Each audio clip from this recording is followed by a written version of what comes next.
Greetings everyone, and welcome to a part 4 of a closer look at Timberborn, where I share some of my thoughts, for what they're worth, on the demo version of the game that was recently a part of the Steam Games Festival. I believe it's still up there for you to play if you wish to do so. I am the Beard, and before we begin, if you've missed part 1, 2 and 3, where we dug into some of the gameplay, you can click on the links that should be appearing in the top right hand corner of your screen now. Alternatively, you can head to the description and catch up there. So, how to describe this game? Lumberpunk, steampunk city builder? I think the most apt is in fact simply Banished with Beavers, as I think it takes a very large leaf out of a game that arguably cemented and formalized the fundamental mechanics of the survival city builder genre. Timberborn, just like Banished, is all about securing food, water, shelter, and the social fulfillment that comes with raising a settlement.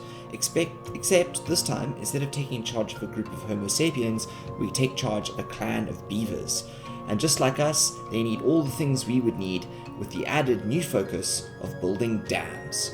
This little demo of Timberborn presents what is at its core a very solid real-time strategy management city builder sim. I know that's quite a lot of words packed into one, but it is packed with surprising amounts of content for a demo, and clearly there's much more planned, and there are some very nicely themed beaver-specific mechanics that add a whole new level of challenge to this game.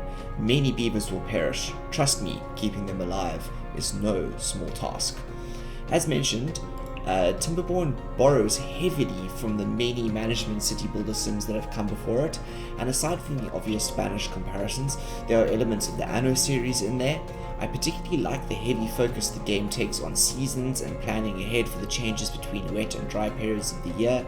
During the wet seasons, you're going to want to have your beavers working at full strength, laying plans and preparing for the coming drought, and the ability to set the working hours of your beaver army is a nice touch that I really enjoyed.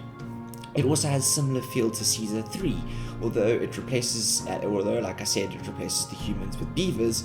Players are given complete total control over a pack of them that must collect logs, food, water in order to survive. There's this really challenging and extremely high learning curve that the game holds, and I think that some that might frustrate some. The fact that they all have names, wants and needs and personalities make the losses that you will incur with your beavers even heavier. The comparison to Banished is not made lightly here. It is very tough to survive in this post-apocalyptic world as a beaver clan.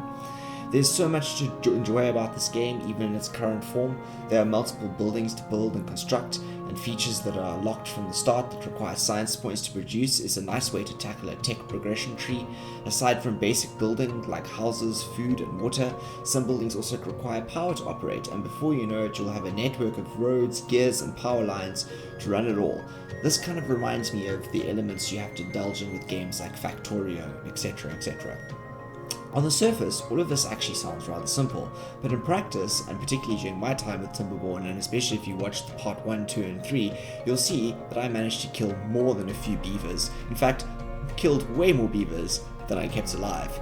It all comes down to the planning for those dry seasons. When those river beds run dry and the land turns to dust, your beavers are limited to surviving on what they stockpiled in the wet season, and if you don't have enough, your colony is done.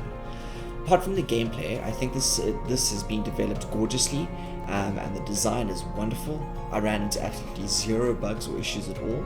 I wasn't the biggest fan of the UI. I found it a bit clunky and not flexible enough. It took up too much screen space, and I would love a camera that was able to move throughout the environment, allowing me to view my beaver town from ground level, which would add to the sort of layered vertical building nature that this game is shooting for. Apart from this, there's more to like than I can complain about. The multi-level vertical building opportunities, as I said, and the use of dynamite to shape the environment around you is something I can see myself having endless fun with. Last request, can we have a sandbox mode please? So what did you think of Timberborn? Did you manage to play the demo? Are you planning on adding it to your wishlist in preparation for its early access release? Let me know in the comments below, and I'll see you all for another close look next week. Until then, please stay safe, wash those hands, wear a mask.